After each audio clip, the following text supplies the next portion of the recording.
você já deve ter ouvido falar por aí sobre a Lei Geral de Proteção de Dados, não?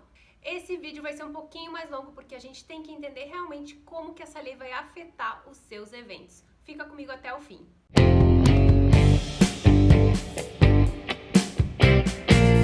Olá pessoas, tudo bem com vocês? Sejam bem-vindos ao Invente, o canal que te ajuda a entender um pouquinho mais sobre organização de eventos.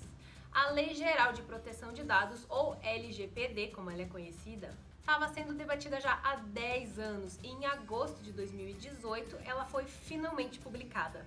E essa lei entra em vigor agora, em agosto de 2020, e ela vai mudar o processo de coleta, armazenamento e distribuição de dados no Brasil. A maioria dos eventos pede seus dados na hora de inscrição, credenciamento, compra de ingressos, e por isso que essa lei é tão importante. Até porque eu acho que aqui ninguém quer os seus dados pessoais dando sopa por aí pra qualquer um, né, gente? Não! Existem muitas empresas que vendem mailing sem autorização, e nesse mailing tá lá o seu e-mail, seu telefone, seu endereço, até seu CPF às vezes. E isso é a coisa mais leve que pode acontecer no seu nome quando alguém tem os seus dados. Como as coisas no Brasil são sempre um pouquinho mais atrasadas, a LGPD foi criada recém agora e a partir de agora o Brasil passa a fazer parte de um grupo de 120 países que adotam medidas sobre a privacidade e proteção de dados das pessoas. Então vamos lá, o que engloba essa lei? Eu vou ler aqui porque eu ainda não sei tudo de cor e realmente é bem difícil de decorar. Essa lei, ela engloba coleta, produção, recepção, classificação, utilização, acesso, reprodução, transmissão, distribuição, processamento, arquivamento, armazenamento, eliminação, avaliação, controle da informação, modificação, comunicação, transferência e extração de dados pessoais. Ufa, acabou.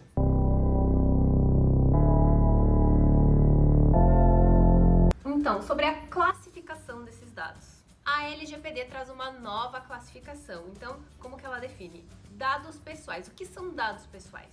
São informações relacionadas à pessoa. Ou seja, qualquer informação que possa identificar alguém, seja nome, e-mail, telefone, físico. E também existem os dados sensíveis. Os dados sensíveis são aqueles que permitem identificar uma pessoa como raça, etnia, convicção religiosa, opinião política, afiliação a sindicatos, filósofo, políticos. Se você observar, os dados sensíveis, eles possuem um potencial maior de lesar o dono dos dados. Porque tudo bem se alguém souber o meu nome, mas de repente eu não quero que alguém saiba as minhas ideologias religiosas, por exemplo. E aí vem a dúvida, os meus dados podem ser usados? Então essa lei ela permite o uso dos dados em algumas situações hipotéticas e eu vou listar algumas delas aqui pegando da minha colinha. Seria quando o titular consentiu a utilização dos dados por meio de aceitação de políticas de privacidade, ou seja, aquele textão que ninguém lê, você só vai lá e clica em aceito. Também podem ser usados para cumprir alguma obrigação legal. Também pode ser usado quando para atender algum interesse legítimo do controlador ou de terceiro, ou seja, da pessoa que tem o dado. Por exemplo, você se inscreve no evento meu e eu preciso do seu e-mail para te mandar uma informação sobre o evento. Porém, um detalhe muito importante é que o consentimento do uso de dados tem que sempre ficar muito claro para a pessoa que está colocando os seus dados lá. Então, quando você tiver um formulário de inscrição no evento, lá no final tem que ficar bem claro para a pessoa o porquê que ela está informando aqueles dados para você, onde você vai utilizar e tudo aquilo que vem com todas essas políticas de privacidade.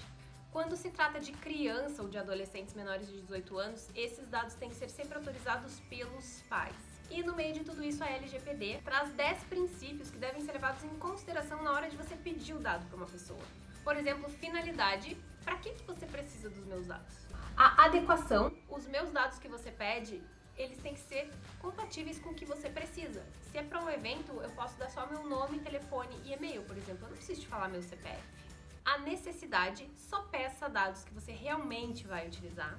O livre acesso, ou seja, a pessoa tem que poder entrar lá e editar se ela quiser. Se eu fiz uma inscrição e eu quiser mudar de endereço, eu tenho que ter acesso para fazer isso aos meus próprios dados, mesmo que seja numa plataforma de terceiros. A transparência, ou seja, o dono dos dados deve poder pedir os dados que ele tem, querer a informação, querer fazer alterações, ele pode querer saber o que você está fazendo com esses dados. A segurança, devem ser adotadas formas de proteção com esses dados. Claro que a gente está falando tudo de proteções online. A prevenção, devem ser tomadas atitudes de prevenção que esses dados não possam ser roubados, por exemplo. E a não discriminação, que o próprio nome já fala. esses dados não podem ser utilizados para fins abusivos, por exemplo. E aí você me pergunta, quem não cumprir essa lei, o que acontece? Quem não cumpre essa lei pode sofrer sanções administrativas, pode receber multa, ou até mesmo pode ser proibido de fazer eventos ou de fazer qualquer atividade que estão pedindo esses dados. Eu vou deixar aqui embaixo links mais completos para vocês lerem sobre essa lei, porque realmente é muito complexo, o vídeo ficaria muito grande, então a gente só passou por cima para você conseguir entender um pouco mais como funciona e entender a importância dessa lei a partir de agosto de 2020. Então, se você gostou desse vídeo, se inscreve no canal, deixa seu like e deixa aqui um comentário se você já leu a respeito, o que você está sabendo dessa lei, deixa aqui que eu quero saber. Um beijo e tchau!